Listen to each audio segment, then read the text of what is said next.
Hello, welcome back to Killer Film Reviews. Today I will be reviewing the film Gladiator by Ridley Scott, which came out in the year of 2000. Gladiator is a film that is near and dear to my heart for many reasons. I feel like I have a personal connection to it, especially for the themes of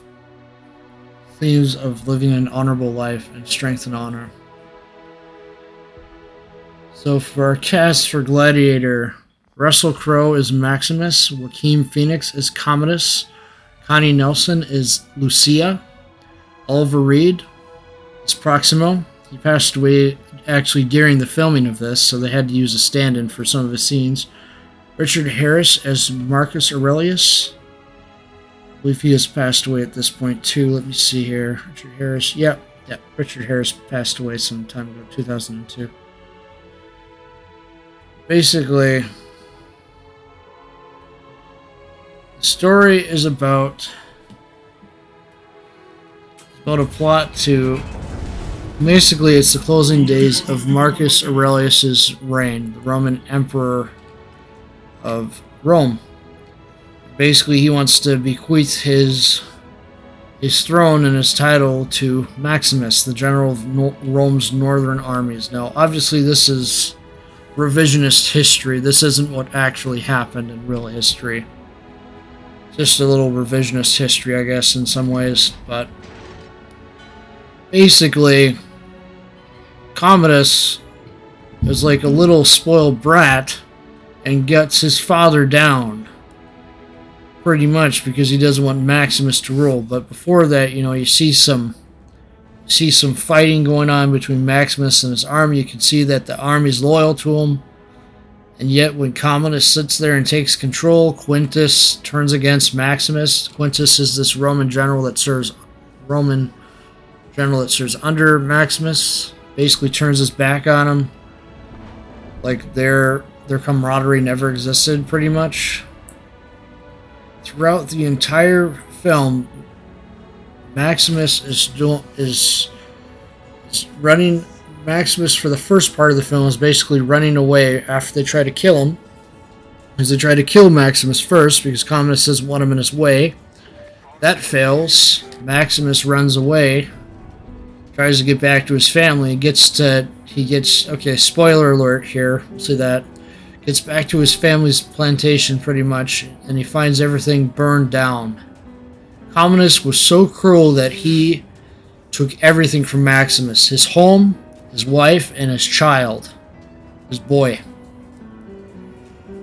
Maximus ends up getting captured at that point by a traveling caravan, by Proximo. Proximo basically gets picked up by a traveling caravan. Proximo buys him off the traveling caravan, makes him his slave or his gladiator. Maximus ends up fighting battle after battle, trying to rally his fellow gladiators together. And one of my favorite lines in the film is, "Are you not entertained?" Pretty much when Maximus is trying to sit there and go all out, slicing and dicing all the opponents in front of him. The crowd was just sitting there just not even reacting to anything. There was cruelty towards animals in the gladiatorial arenas. I will not skip over that fact. Tigers, lions were corralled into those events. And as they point out in the film, they were basically using Rome's grain reserves to pay for all of it. So they couldn't really afford to have these games anyway. Now today, the Colosseum still stands in somewhat of a ruined state.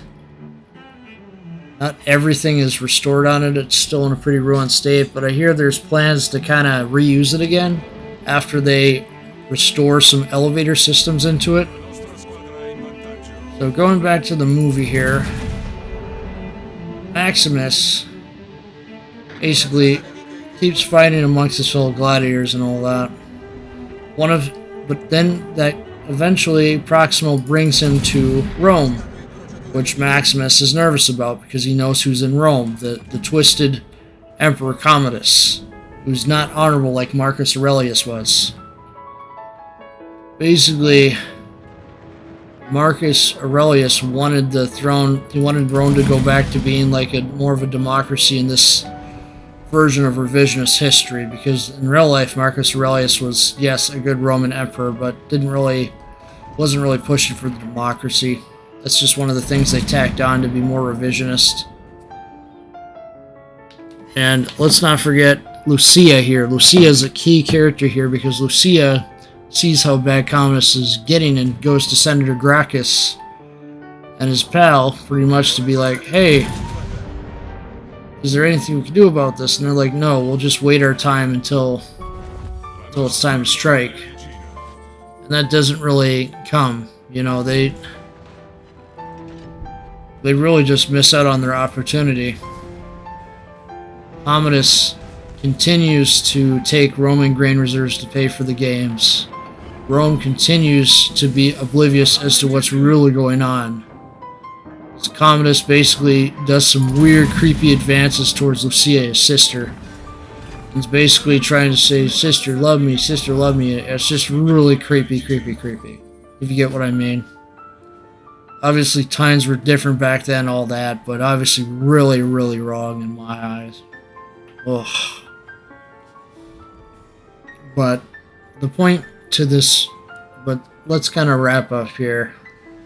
With Gladiator, the whole point of the film is Gladiator's sacrifice.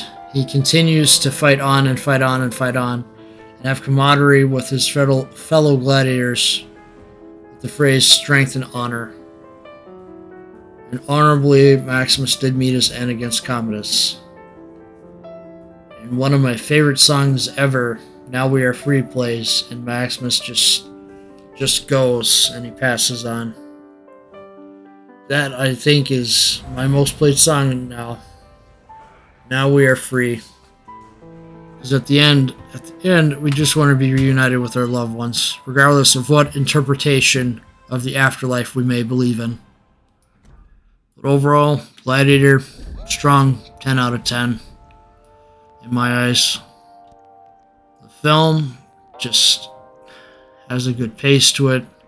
Some may not like how long it is, but I've liked it so much that I even watched the extended 3-hour version of it.